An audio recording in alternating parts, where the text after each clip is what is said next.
We have a very special guest in the studio, curator for the World Chess Hall of Fame and Galleries, Emily Allred. Welcome, welcome. Thank you for having me. Absolutely, and so many things these days are happening at the World Chess Hall of Fame. We just had the gala, Masters of the Art, Paws, and what's going on?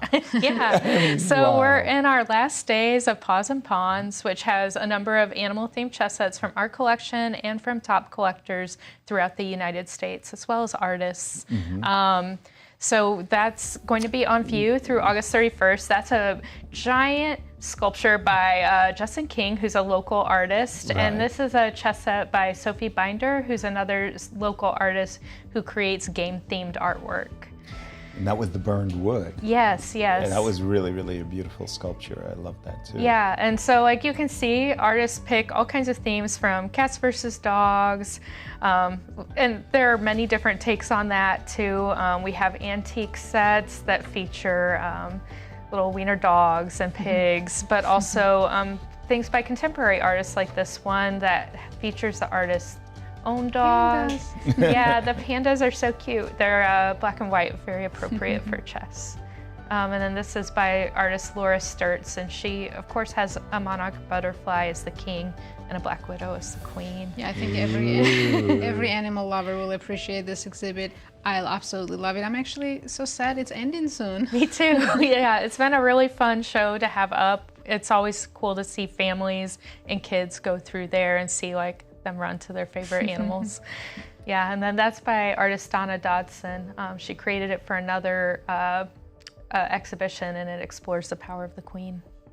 It's the World Chess Hall of Fame and Galleries as we're reaching out to the local artists and the Huska exhibition. I love that. I was there for the Cairns Cup, and I was in the exhibition, and I was surrounded by all of these wonderful colors. Very and all colorful, the families yes. coming with their kids, and the kids had the big eyes. Oh yeah, Yeah. yeah, it's very cute. Charlie's work is so bright and Right. positive and happy, and there's some really great, you can see he transformed our patio. He created a chess set. The chessboard was great. Especially for the show, and it has fish, cats, dogs. It's very sweet and happy.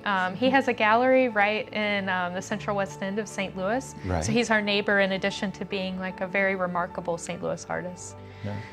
You must have a lot of families, a lot of kids coming into the exhibition. Yeah. I mean, when I was there for the Cairns Cup, they were all very happy Yeah. families. I guess summer vacations kind of come to an end. Kids are going back to school, but this whole summer just been packed with, road trippers, local families. It's And great. everything from the tags, the luggage tags. Oh yeah. Remember we had the drawing of the lots? Yeah. Yeah. Yeah, I always like when we get to collaborate with the chess club on the events here. So Emily, what's coming up next? What's going to be the next exhibit? So we have Reading Between the Lines, Chess and Literature, and that opens on September 18th. And we'll have some very special guests in town for that. Family of Walter Tevis, the author of The Queen's Gambit, who are lending things to the show, including his own chess table.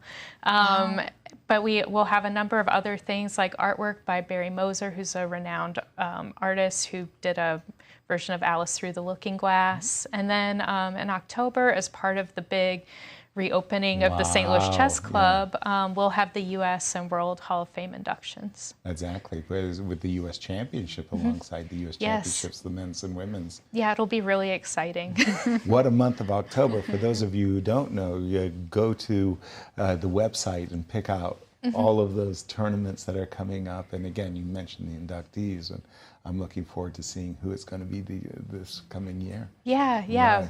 We made the big announcement. So for the U.S., it's Bruce Pandolfini and Irina Krush, who, many-time winner of the U.S. Women's Championship. Absolutely. And then for the world, Pia Kramling, Jan Timman, and Vlastimil Hort. Yeah, wonderful. Emily, thank you so much for coming on. We love it when you come on and tell us all about the upcoming exhibitions. We didn't even get to talk about the music. Yes, yeah, that's always fun. That's always great fun. Thank you so much, again. Emily. Thank you. Absolutely. Let's take a look at our standings coming into round 3